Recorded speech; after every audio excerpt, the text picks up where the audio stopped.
I wanted to share my testimony about how I got saved.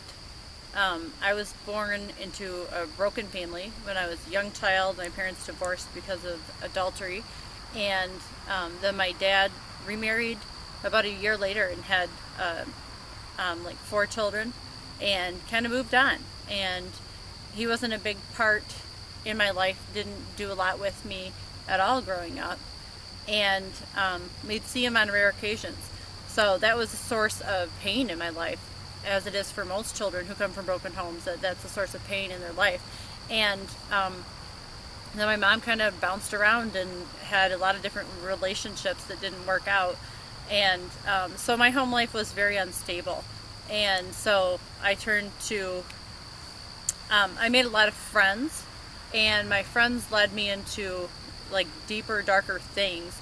And I thought they were friends, but they turned out to be just, leading me into the path of destruction and death. And I started smoking at the age of 10, and then drinking at 10 or 11. And then as I grew, by the age of 13, I was binge drinking every weekend and became like an alcoholic. And moved out of my house when I was 17, and I was still an alcoholic. And one day, a girl gave me so much alcohol that I had to go to the hospital, and I was in a coma, and they took me to the hospital, and I woke up twice, but I couldn't say anything. I could just open my eyes, and I was like paralyzed. And I woke up once to a doctor saying, I don't think she's going to make it. And then I woke up a second time to a policeman asking me who gave me the alcohol. And, that was a bit of a wake-up call that, I could have died that night, and I don't know how long I'm going to live. So between binge drinking and then after I had been drinking and doing a lot of partying and different things and smoking, like chain smoking every day, it became apparent to me that life was frail and that I could die at any time. God sent someone my way that mentioned Jesus, and she was like a cultist. She said that you have to use the name Yeshua. You can't just use the name Jesus.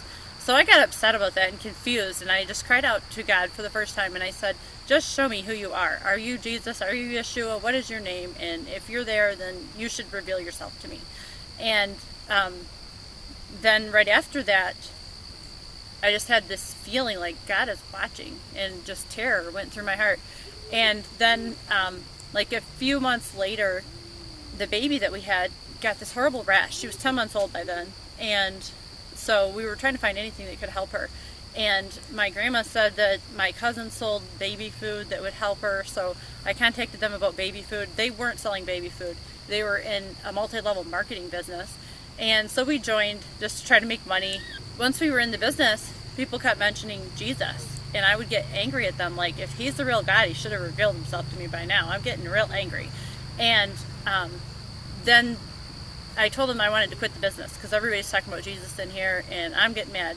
And he started arguing with me about evolution. He said, why do you believe evolution? It doesn't make any sense. You're saying an explosion happened, and then over millions of years we just evolved up out of the ground? Why would that happen? Why would that take place? What's the purpose of that? And how is this logical? It's not. He said order has to come from order. You're not going to get an explosion and get order out of that.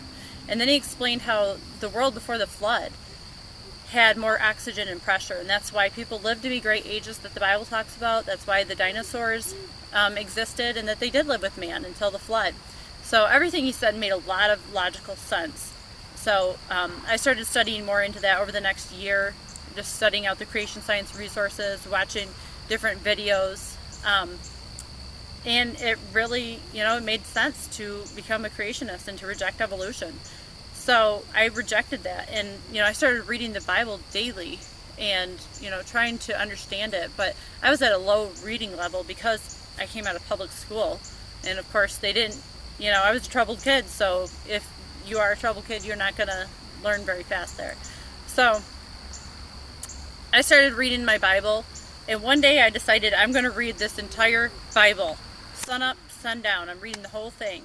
And so I sat there reading every single word of the Bible, and I finished like 3 o'clock in the morning from morning to morning. I read the whole thing, but I didn't really get anything out of it. So then I decided I'm going to have to break it down and read it slower.